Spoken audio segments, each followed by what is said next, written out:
Hi all, అందరూ బాగున్నారా? చాలా చాలా బాగున్నారు అనుకుంటున్నాను. చాలా డేస్ తర్వాత ఈరోజు నేను వీడియో చేస్తున్నాను.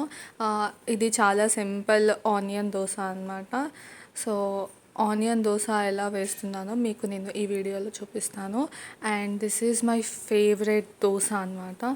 సో ప్యాన్ హీట్ అయిన తర్వాత ఇలా మనం దోశ బ్యాటర్ తీసుకొని దోశని ఇలా వేసుకోవాలన్నమాట. సో వేసుకున్న తర్వాత సన్నగా చాప్ చేసిన ఆనియన్ ఇలా స్ప్రెడ్ చేసుకోవాలి. సో స్ప్రెడ్ చేసుకున్న తర్వాత ఈ ఆనియన్ కొంచెం మగ్గాలి అనమాట. సో కొంచెం సాఫ్ట్ అవ్వాలి. సాఫ్ట్ అయిన తర్వాత అప్పుడు మనం ఆయిల్ వేసుకోవాలి. సో మంచిగా దోశ అవుతుంది కదా. సో నార్మల్గా మనం దోశ కారంతో నంచుకొని తింటాం కదా. సో అలా కాకుండా దోశ పైననే మనం కారం ఇట్లా స్ప్రింకిల్ చేసుకుంటే లైట్గా టేస్ట్ ఇంకా చాలా బాగుంటుంది అనమాట. Onion and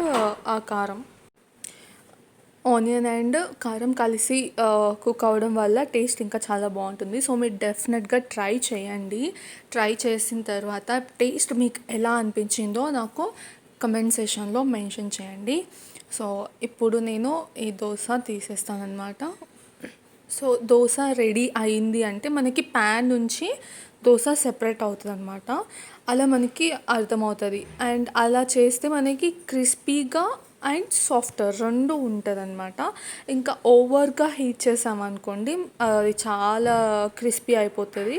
so dosa taste ఉండదు అనమాట, వేఫర్ లాగా అయిపోతుంది. సో అలా కాకుండా కొంచెం ప్యాన్కి సెపరేట్ అవ్వగానే తీసేసుకోవాలి. సో ఇది అనమాట నేను ఆనియన్ దోశ ఎలా చేస్తానో. సో ఇంకొక దోశ అంటే ఈ నెక్స్ట్ టైం ఇంకా కారం వేయను అనమాట, ఓన్లీ ఆనియన్ దోశ మాత్రమే వేస్తాను. So as I said batter తీసుకొని ప్యాన్కి మంచిగా ఈవెన్గా స్ప్రెడ్ చేసేసుకొని వేసేసుకోవాలి. సో బ్యాటర్ కూడా మంచిగా ఫర్మెంట్ అయింది, అందుకే అక్కడ బబుల్స్ మీకు కనిపిస్తుంది కదా మంచిగా.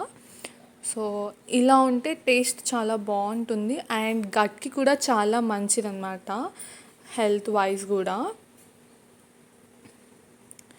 మార్నింగ్ బ్రేక్ఫాస్ట్ చేయడం చాలా ఇంపార్టెంట్, దట్టు ఇలా ఫర్మెంటెడ్ ఫుడ్ అనమాట.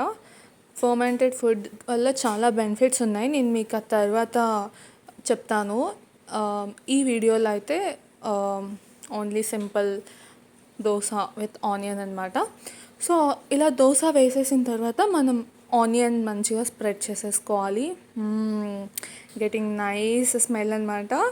సో మంచిగా వేసేసిన తర్వాత ఇప్పుడు ఆయిల్ వేసేసుకోవాలి. సో ఆయిల్ వేసుకున్న తర్వాత ఇంకొంచెం సేపు మనం దాన్ని మగ్గనివ్వాలి. మగ్గిన తర్వాత ఇలా తీసేయాలి. సింపుల్, చూసారు కదా ఎంత సింపుల్గా ఉందో సింపుల్ ఆనియన్ దోశ. మీరు కూడా ట్రై చేయండి అండ్ ఎలా అనిపించిందో మీరు కమెంట్ సెక్షన్లో మెన్షన్ చేయడం మర్చిపోవద్దు.